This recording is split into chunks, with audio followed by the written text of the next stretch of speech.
Ladies and gentlemen, do you see what is happening right now? Yep, I'm talking about the circled metrics that you see at the top left of your screen.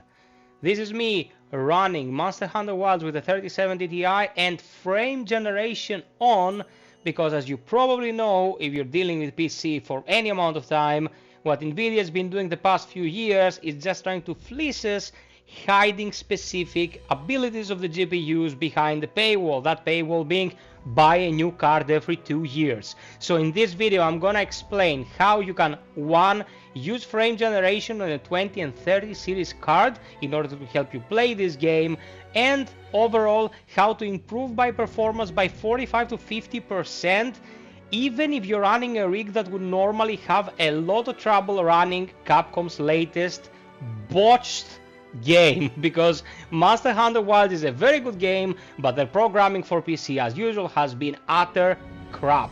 So without further ado, let's get to it. In order to get this working, we will need a few assets, and I'm gonna list them right here and of course in the description, with links taking you directly where you need to go. The whole process is as simple as taking the contents of the unzipped file you will download and throwing them into the path where the executable for this game is located. I think you'll be playing on Steam, that's the majority of people, but even if you play on Epic, you should be able to find the exe of your game without much fuss. It's not that difficult. Once you drop all the components that you need in there, you just need to follow these steps when it comes to the DLSS swapper. You will go to libraries on the left and you want to download the latest DLSS on the top left, the latest DLSS frame generation, the latest FSR, and the latest Vulkan. Now you need this because what the DLSSG to FSR does is use FSR's frame generation, applying it to DLSS. So you pretty much take away the Nvidia only prospect of frame generation this way and you make it agnostic so you can use it nonetheless.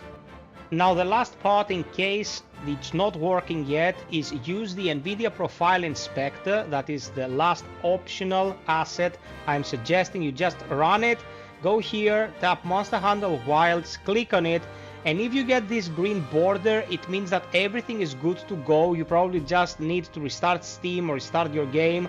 If it is not working, go down there to DLSS Override, click on if it's turned off, and go for the preset K. That will allow you to utilize the latest version of DLSS.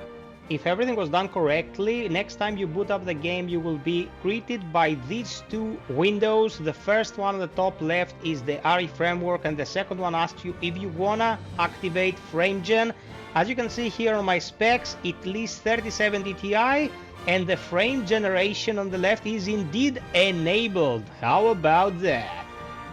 After all it is said and done, you should be looking at pretty much double the frame rate. Now, disclaimer guys, I don't know how familiar you are with machine learning and upscalers and frame generation.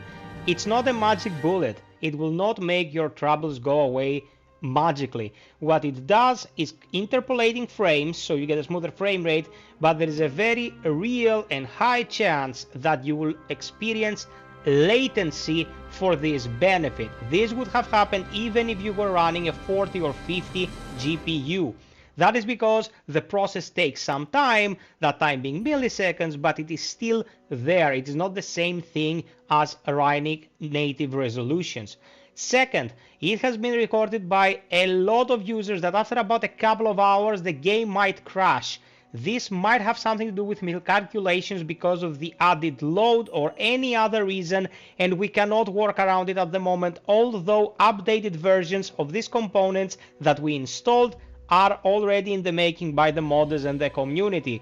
If you keep checking up at Nexus Mods for the latest versions, you will probably find the solution in a couple of days. This is a far better situation than waiting for Capcom to get off their asses and fix their own game. So here it is, our best way for playing Monster Hunter Wilds at the moment, considering the horrendous state of the game. Subscribe, like, and hit the notification bell if you found this useful, peeps. I am making guides like this all the time, and I will also be streaming Mother Hunter Wilds. So until next time, be well, stay frosty, and always strive for perfection. Cheers!